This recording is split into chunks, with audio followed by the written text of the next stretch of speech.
Donc salut à tous, du coup aujourd'hui c'est la critique de Matrix Resurrection, sortie en 22 décembre, il y a 2 jours, à la date de cette vidéo. Pour faire le résumé simple, on suit Thomas Anderson, Neo du coup, environ 60 ans de ce que j'ai compris dans le film, après ce qui s'est passé après les événements de Matrix 3, il y a eu plusieurs nouvelles versions de la Matrice. Lui ne se rappelle plus vraiment des événements de la Matrice, dans le sens où ses souvenirs, il croit que c'est des rêves. Il croit que tout ce qui s'est passé dans la Matrice, c'est des rêves, c'est plus de la fiction qu'autre chose. Il est devenu programmateur de jeux vidéo, et il a fait une trilogie qui s'appelle Matrix. Je parlerai de ça un peu plus tard. Comme dans le premier Matrix, on lui dit, on l'amène à sortir de la matrice, et après il y a plein de péripéties, et il doit sauver Trinity de la matrice, car là, dans ce film-là, c'est Neo qui sort en premier avant Trinity. Un avis global sur le film, je l'ai adoré, vraiment. Je l'ai adoré, je pense qu'il va forcément diviser ce film. Il dure 2h28, 2h30, quelque chose comme ça. Et j'ai vraiment pas eu la sensation de cette durée. Vraiment, peut-être à un ou deux moments, il y a beaucoup de dialogue et c'est un peu lent. Mais dans la globalité, il est très très bon. C'est un retour donc quasiment 20 ans après Matrix 3. Celui-ci est réalisé que par Lana Wachowski. Globalement, c'est parce que Lily Wachowski ne voulait pas, ne se sentait pas faire un quatrième opus du coup. Visuellement, il est très très beau, vraiment. Par exemple, dans le monde réel, les sentinelles sont 100 fois mieux faites que la version de Matrix, des anciens Matrix. Et ça donne quelque chose d'un peu plus réaliste, ce que j'aime beaucoup. Aussi, maintenant, il n'y a plus le même acteur qui joue Morpheus. À la base, c'était Lawrence Fishburne qui jouait Morpheus dans Matrix, dans la trilogie. C'est Yahya Abdul Mateen 2 qui est le remplaçant, qui joue une version beaucoup plus jeune que la version qu'on connaît. Déjà, ce qui est intéressant, c'est qu'il y a beaucoup de personnages qui reviennent, dont Morpheus, et je voulais finir mon truc sur Morpheus. Morpheus, maintenant, c'est un agent qui a été amené avec les humains. Quand je parle d'humains, ceux qui sont sortis de la matrice. Et du coup, ça me permet aussi de parler de certains éléments. Déjà, maintenant, il y a plus Zion. Maintenant, c'est Yo, la ville. La ville, c'est devenu de Zion à Yo. Et ce qui est intéressant, c'est que maintenant, les programmes peuvent aussi venir dans la réalité dans des sortes de robots. Et du coup, ça me permet aussi de parler, en parlant de robots, des sentinelles. Et maintenant, il y a une sorte de paix qui s'est instaurée. Il y a des sentinelles qui sont maintenant qui sont en lien avec les humains de la réalité. Ce qui est intéressant parce que comme ça permet de créer des liens. Et ça permet aussi, quand ils veulent faire certaines missions, d'aider. Et du coup, ça me permet de parler des deux sortes de missions dont on a connaissance dans ce film.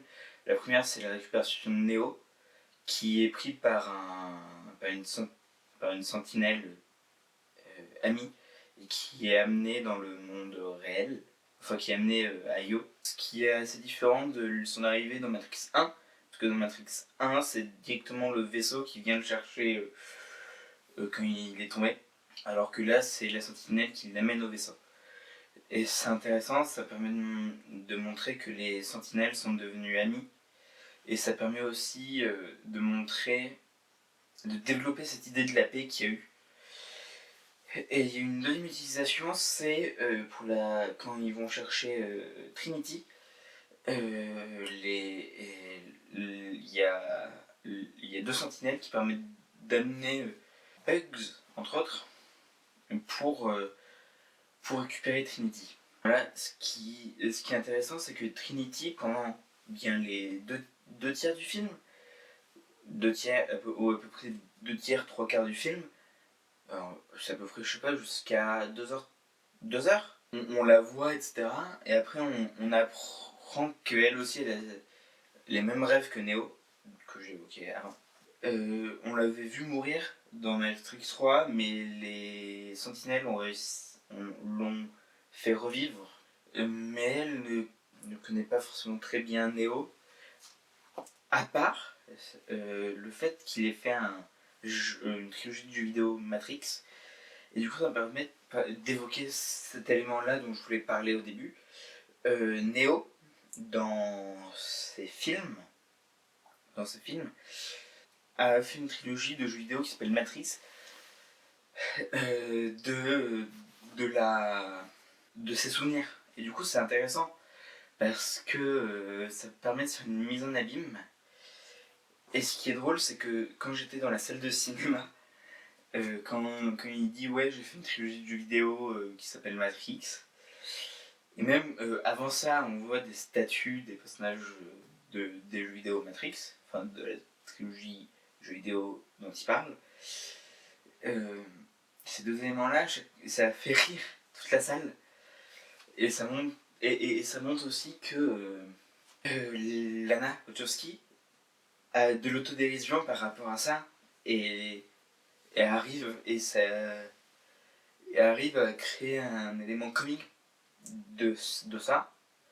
Et du coup, ce qui est intéressant, c'est que tout le monde, tous les personnages dont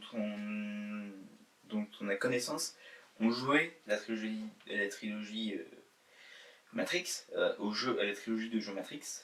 Ce qui est intéressant, c'est que Trinity dit à Neo que son personnage dans les jeux vidéo lui font penser à elle, alors que techniquement elle n'a aucune connaissance de ça.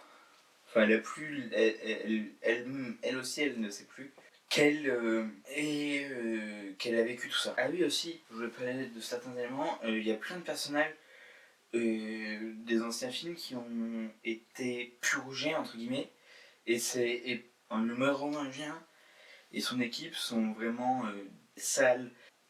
Et du coup, ce qui est très drôle, c'est que du coup, la seule scène où on voit le mérovingien, il est tout seul dans un coin et pendant la scène d'action, il insulte tout le monde comme il le faisait dans les anciens Matrix, dans le 2 et le 3. Et du coup, aussi, là, c'est vraiment ultra spoiler.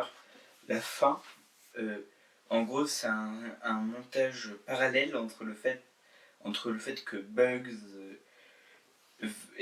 veuille retirer Trinity du sort de cocon,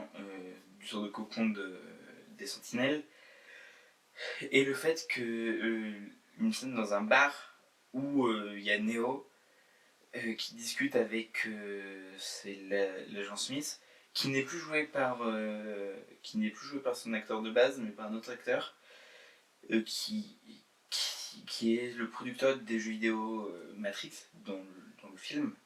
Et du coup, ça permet de donner cette idée que l'agent Smith, c'est la représentation de la gouvernance de la matrice, qu'il a, et le gars qui dirige aussi les jeux Matrix. Du coup, il discute avec Neo.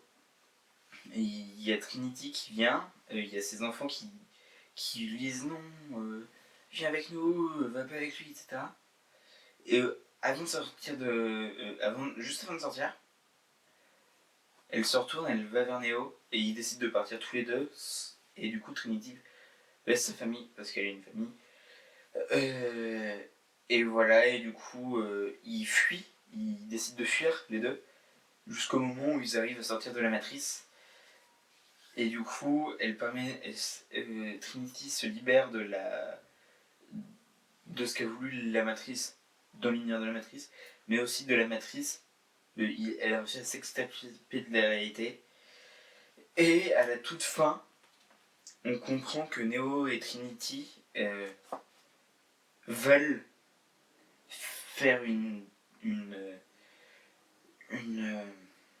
matrice à leur image, et ils vont voir le psychologue de Neo, parce que Neo a un psychologue.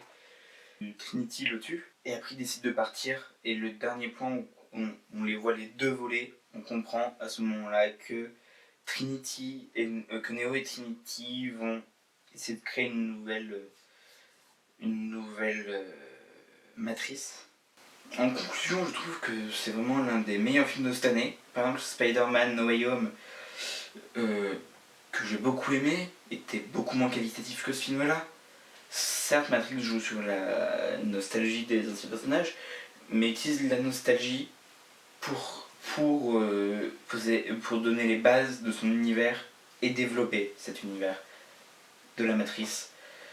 En plus, c'est intéressant vu qu'il y a eu plusieurs versions de la Matrice. Je trouve ça personnellement logique d'avoir ce sentiment de nostalgie. A plus.